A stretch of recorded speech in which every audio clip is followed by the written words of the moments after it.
Bismillahirrahmanirrahim. Assalamualaikum warahmatullahi wabarakatuh. Alhamdulillahi rabbil alamin.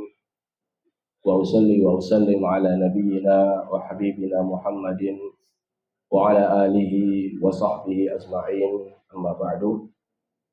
Kaum muslimin rahimani wa rahimakumullah ta'ala.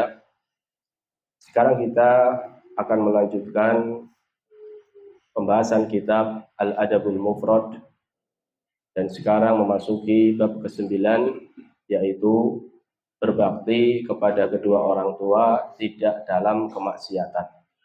Berbakti kepada kedua orang tua tidak dalam kemaksiatan. Hadis ini dari sahabat Abu Darda dan istrinya Ummu Darda. Abu Darda radhiyallahu taala anhu, beliau mengatakan, Ausani Rasulullah sallallahu alaihi wasallam bitis'in. Rasulullah sallallahu alaihi wasallam berwasiat kepadaku dengan 9 wasiat. Rasulullah sallallahu alaihi wasallam berwasiat kepada Abu Darda dengan 9 wasiat. Ini diantara metode Nabi dalam menyampaikan pelajaran. Disebutkan jumlahnya. Kadang Nabi menyebutkan 4, kadang Nabi menyebutkan 3, kadang Nabi menyebutkan 7, dan seterusnya.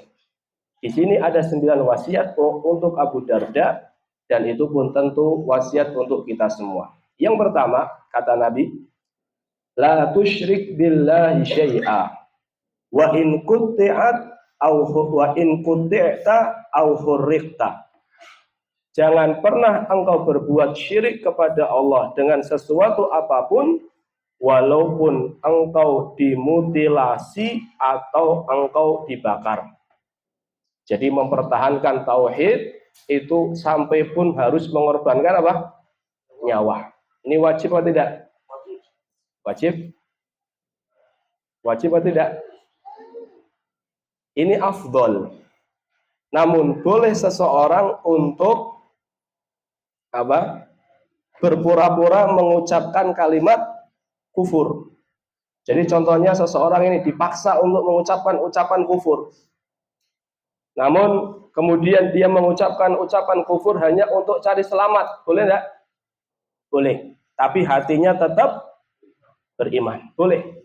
Sebagaimana yang dilakukan oleh Ammar bin Yasir.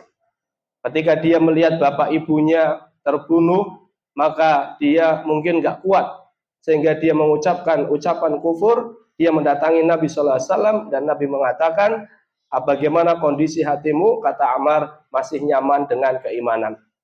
Tapi yang lebih afdol adalah mengorbankan nyawa, tetap mempertahankan tauhid walaupun sampai mengorbankan nyawa. Tapi dalam kondisi kita nggak kuat barangkali, boleh kita pura-pura kufur. Ketika dipaksa akan dibunuh, boleh. Tapi lebih afdol mengorbankan nyawa. Dan ini banyak terjadi di Suriah. Ketika banyak ahlu sunnah, mereka dipaksa untuk mengucapkan, kalau nggak salah redaksinya, Basyar hu akbar. Basyar maha besar, naudzubillah min dzalik, dan seterusnya. Ini yang pertama. Wala tatrukanna sholatal maktubata muta'ammidan. Kata Nabi Shallallahu alaihi wasallam, jangan pernah tinggalkan sholat wajib dengan sengaja. Jangan pernah. Sholat wajib yang 5 waktu jangan sampai ditinggalkan. Kita melihat sebagian orang ketika ia sakit, dia mengira bahwasanya sakit itu adalah uzur untuk tidak sholat. Dia masuk rumah sakit, tidak sholat. Ketika sakit dia nggak sholat. Padahal nggak ada yang menjamin dia keluar dari rumah sakit dalam kondisi bernyawa. Bisa jadi dia masuk rumah sakit, keluar sudah apa? Meninggal. Kita kalau lihat di mana? Di kereta, melewati banyak sholat. Kita dapati kanan kiri banyak saudara kita yang apa? Tidak sholat. Kalau kata Ustaz Mekah kita harus sudon. Barangkali sholatnya di Mekah. Enggak. Tapi kita melihat seperti itu. Wa man tarakaha muta'ammidan bari'at minhu dhimmah. Siapa yang meninggalkan sholat wajib, lepas darinya tanggungan Allah. Lepas darinya penjagaan Allah. Allah biarkan dia. Di dunia tidak selamat. Di dunia tidak mendapatkan penjagaan dari Allah, apalagi di akhirat. Ini yang kedua. Yang ketiga, wala tashrabannal khamra. Jangan minum khamr. Kalau kita apa? Biasanya ciu. Apa lagi? Kok kalian tahu sih? Khamr dan seterusnya. Kenapa? Fa innaha miftahu kulli syarr. Karena khamr itu kunci dari segala keburukan. Berbagai bentuk macam kemaksiatan itu biasanya berawal dari apa? Khamr, ngelem, dan seterusnya. Ada dulu disebutkan dalam kitab tafsir, ada orang yang dia karena minum khamr, dia mabuk nggak sadar. Kemudian dia mengumpulkan air seninya. Kemudian dia berwudu dengan air seni tersebut dan mengatakan, Alhamdulillahilladzi adhaba annil adha. Segala puji bagi Allah yang telah menghilangkan dariku kotoran. Kotoran hilang bagaimana? Malah semakin tambah apanya? Kotorannya. Nah kalau pengen menyadarkan orang mabuk, itu ketika mabuk di video. Nanti kan dia sadar, ternyata mabuk itu lucu ya. Hilang pikirannya, khamr. Otaknya apa? Tertutupi. Sehingga dia akan bertindak, mengucapkan ucapan di luar kendali dia. Ini yang ketiga. Wa ati walidaika. Taati kedua orang tuamu. Dan ini pembahasan kita. Wa in amaraka an tukhrija min dunyaka fa akhrij lahuma. Taati kedua orang tuamu, walaupun kamu diminta untuk mengeluarkan semua duniamu, taati mereka berdua. Jadi walaupun orang tua kita minta semua harta kita, kita apa? Kasih. Jangankan minta hanya sekedar 1 juta, 2 juta. Kalau minta semuanya saja kita kasih. Kadang orang tua datang, nak pinjam uang buat beli beras. Sampai pinjam uang buat apa? Beli beras. Kita tidak mau, keterlaluan. Pada kata Nabi SAW, anta wa maluka li abi. Kamu, jiwamu ini, dan hartamu punya bapakmu. Kita disuruh ngapa-ngapain saja sama bapak kita. Disuruh bersihin rumah, disuruh nyabut rumput. Harus mau. Kenapa? Karena jasad kita, badan kita itu punya siapa? Ada hak orang tua kita. Harta kita pun demikian. Bayangkan kalau seandainya dulu orang tua kita pelit sama kita. Anaknya dulu waktu kecil kita butuh susu, kekurangan gizi, orang tua nggak mau beli. Mendingan buat beli layangan contohnya.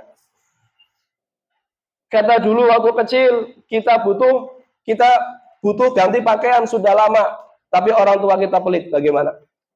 Dulu kita sakit, tapi orang tua nggak mau bawa ke rumah sakit karena orang tua pelit. Bagaimana? Apakah mungkin kita seperti ini? Tidak mungkin. Jadi seorang muslim itu tidak boleh melupakan jasa orang yang telah berbuat baik kepada dia.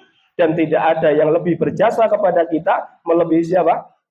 Orang tua kita. Dahulu Usama ibn Zaid, di zaman Utsman bin Affan, harga korma itu sangat mahal. Kemudian ibunya pengen mengkonsumsi jumar. Jumar itu adalah isi batang kurma yang bagian atas. Ini kalau dimasak manis. Dan di saat itu kurma sangat mahal. Namun siapa? Usama bin Zaid, dia rela untuk menebang pohon kurmanya dalam rangka memenuhi keinginan siapa? Ibunya. Walaupun harus mengeluarkan semua harta yang dia miliki. Kaum muslimin rahimani wa rahimakumullahu ta'ala. Ada seseorang yang dia tidak bangun rumah sebelum membangunkan rumah untuk kedua orang tuanya. Masih ada zaman sekarang. Dia sengaja nggak bangun rumah dulu, dia kumpulin uangnya untuk bangun apa? Rumah orang tuanya dulu. Dan rumah orang tuanya lebih bagus, lebih besar, lebih mewah daripada rumah dia. Sebelum itu dia ngontrak dan seterusnya. Dia pengen membahagiakan orang tuanya. Karena dia tahu ridhollah fi ridhol walidain. Intinya jangan pelit sama orang tua. Berarti dermawan sama orang tua, kebaikan bukan? Kebaikan. Ini intinya jamaah. Yang nggak boleh adalah taat sama orang tua dalam apa? Kemaksiatan. Yang kelima, wala tunazi'anna wulatal amri wa in ra'aita annaka ans. Jangan pernah melepas ketaatan dari pemimpin. Jangan pernah memberontak kepada pemimpin walaupun engkau merasa engkaulah yang benar. Jadi jangan pernah memberontak kepada pemimpin walaupun engkau merasa engkaulah yang benar. Dan sejarah mencatat tidak ada pemberontakan kecuali setelahnya lebih apa? Lebih parah. Dan ini perkataan Ibnu Taimiyah rahimahullahu taala, bukan hadis, namun terbukti. Ini yang kelima. Wala tafrur minaz zahfi. Jangan lari dari medan perang. Wa in halakta wa farra ashabuka. Walaupun engkau harus binasa dan teman-temanmu mereka lari. Jangan lari. Secara mutlak tidak. Ada 3 kondisi seseorang boleh lari. Mutaharrifan liqital. Dalam strategi perang. Dia pura-pura lari, nanti menyerang dari sisi lain. Au mutahayyizan ila fi'ah. Dia lari untuk bergabung kepada gerombolan lain. Dan yang ketiga adalah kalau jumlah pasukan lebih dari 2 kali lipat. Itu boleh. 3 kali lipat maka boleh. Namun 2 kali lipat ke bawah tidak boleh. Kemudian wa anfik min taulika ala ahlik. Nafkahilah keluargamu dengan sebaik-baiknya. Jadi sama keluarga juga nggak boleh pelit. Apa yang kita berikan kepada keluarga kita